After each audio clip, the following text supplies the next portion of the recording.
వదినా కాఫీ తీసుకోండి. గిరిజ ఏమండి?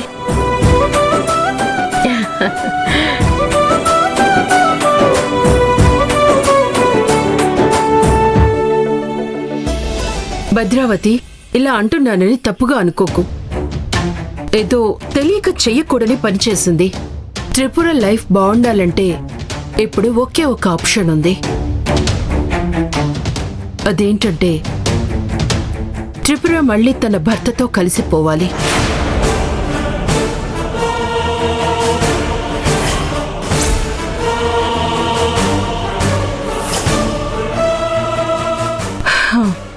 త్రిపుర పెద్దలు కుదిర్చిన సంబంధం చేసుకునుంటే ఈరోజు అత్తారింట్లో పిల్లా పాపలతో సంతోషంగా ఉండేది.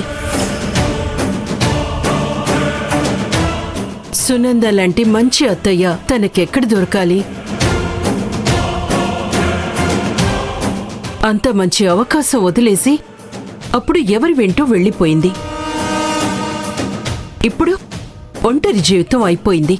ఒక్కతే పోరాడుతుంది.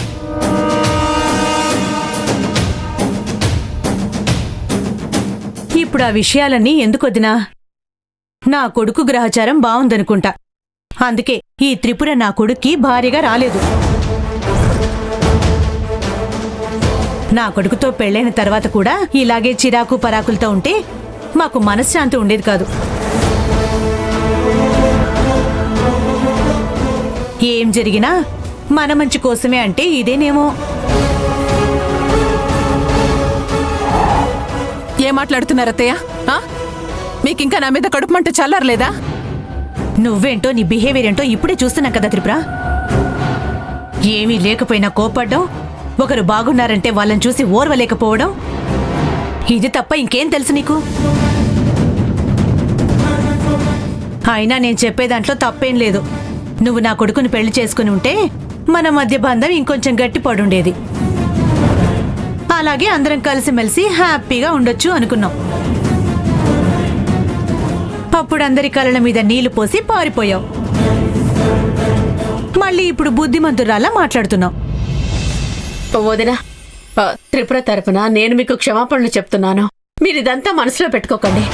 త్రిపుర, నువ్వు కాసేపు సైలెంట్ గా ఉండు.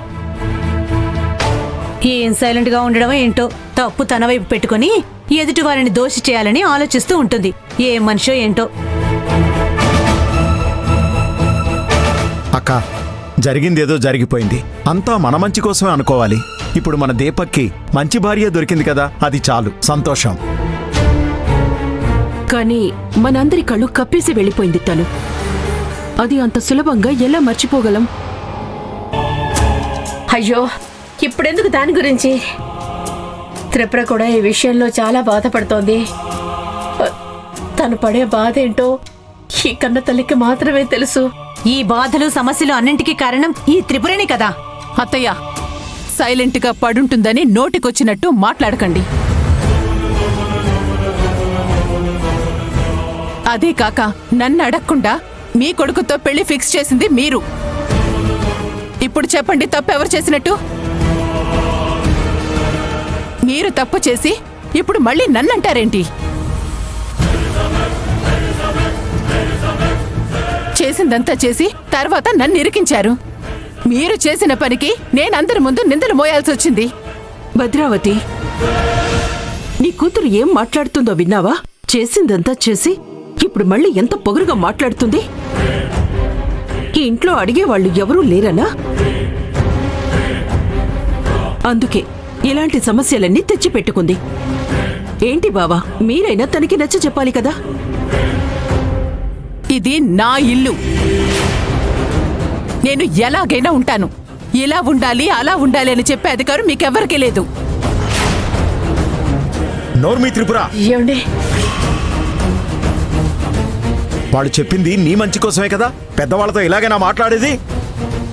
మాట్లాడనివ్వు బావా. తన మనసులో ఎలాంటి ద్వేషాలున్నాయో బయట పెట్టనివ్వండి.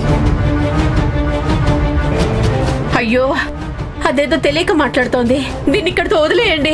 నేను మాట్లాడకుండా ఉన్నంత మాత్రాన ఈ సమస్యలన్నీ తీరిపోవు భద్రావతి. తిను ఏం చేస్తుందో, ఎక్కడికి వెళ్తుందో అడిగేవాళ్లు లేకే ఇలా చేస్తుంది. బావగారు, ఈ త్రిపురని మీరు పట్టించుకోకపోవడం వల్లే ఇలా చేస్తుంది. ఇప్పుడు మీరంతా హ్యాపీగానే ఉన్నారు కదా? చేదు జ్ఞాపకాలని గుర్తు తెచ్చుకొని మళ్ళీ ఎందుకు బాధపడుతున్నారు? అవునా? సరే అయితే మాకు చెప్పకుండా రోజు ఎక్కడికి వెళ్తున్నావో ముందిది చెప్పు.